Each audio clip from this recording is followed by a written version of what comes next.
Thank you for that fine floor speech. We now move on to our second round of paper speakers. In second position for the proposition, we have Samuel Spound. Samuel is an MPhil candidate in political thought and intellectual history at Downing College. What a very fine college. Samuel, you have the ears of the House.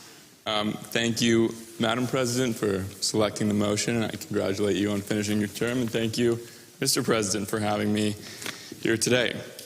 So we meet in this august chamber, steeped in centuries of thought, in a city whose essence percolates throughout the genius of Hobbes and Newton, Byron and Wittgenstein, to debate a vital cultural question, the implications of which reach far beyond our purview tonight. I stand before you here to say that we are duty-bound as Western citizens to cherish our past despite the advancements of the present. In our late times, some ideologues would have us look upon the works of our ancestors with scorn rather than understanding, with the politics of today rather than the perspectives of history. But I ask you, when we gaze with wonder upon the pyramids of Giza, do we see only the perpetual toil of slaves? Or do we see the ambition of a civilization that sought eternity in stone? When we behold the Acropolis of Athens, do we tear down its pillars because they were raised in a time of pillage and subjugation? Or do we see a birthplace of drama and democracy, brutal though it was, that lit a torch we still carry forward today? And when we walk through the ruins of the Colosseum, do we condemn the violent spectacle, or do we reflect with awe on the triumph and tragedy of Rome's rise and fall? On everyone's behalf tonight, I earnestly select the latter answer to each question. I'm willing to bet the opposition has visited at least some of these antique aesthetic monuments and has accordingly felt this way, as they should have.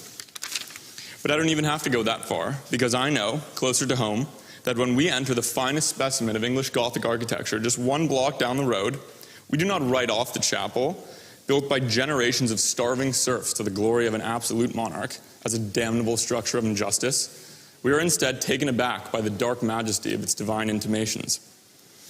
Through this lens, I cannot help but anticipate and notice a complete lack of criticism for any of these antique or medieval monuments on the part of the opposition, in addition to other forms of art from around the world today.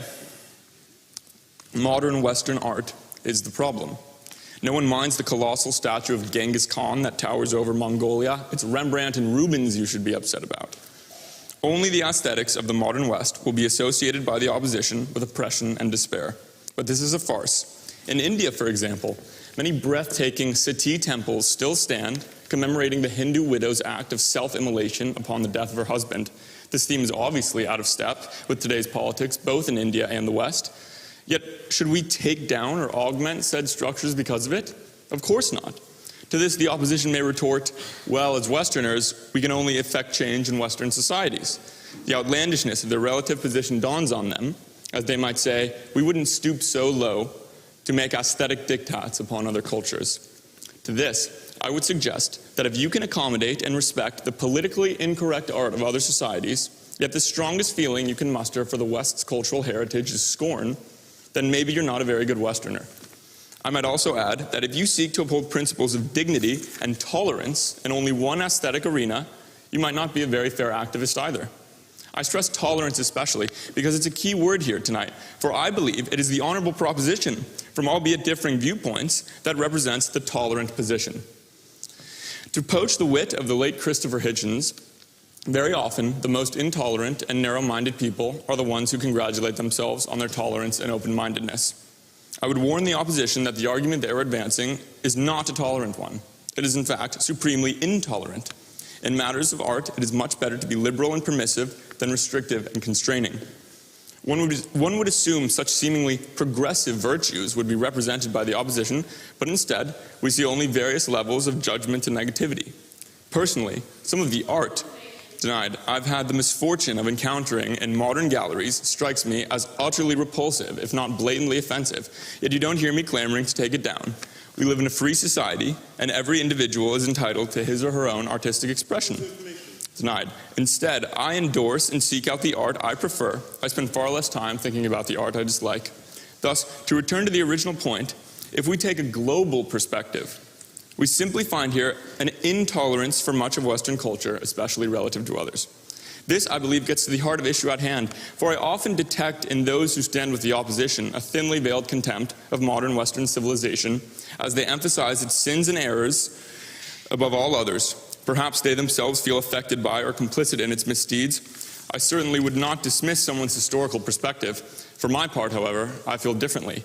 My ancestors were directly impacted by the vile scourge of Nazism. In fact, my great-grandfather was put in Buchenwald. Yet I can stand before you today and declare that I'm not so fragile as to demand that Germany take down its remaining buildings in the Nazi style. This was the art of Germany yesterday, and needless to say, her politics today are far less alarming. Therefore, I feel no desire to embark on this crusade. In another example, to touch on something Madam President already touched on, I find everything that Richard Wagner stood for to be completely repugnant, yet I'm still able to greatly enjoy his powerful and virile operas. Accordingly, we ought to separate the art from the artist, to look for the beauty and merit before the folly and wrongdoing in the art of yesterday. Now, if the opposition has any good sense, which it seems that they do, they will not advance the vastly and demonstrably unpopular position of tearing down statues and removing paintings from museums. Instead, they may claim with greater sophistication that while we ought not completely discard an historical work of art, we should preface or contextualize their exhibition with severe qualms about unjust circumstances and offensive depictions. Still, however, I find this practice doesn't taste right and should therefore be spat out considering the civic damage it portends.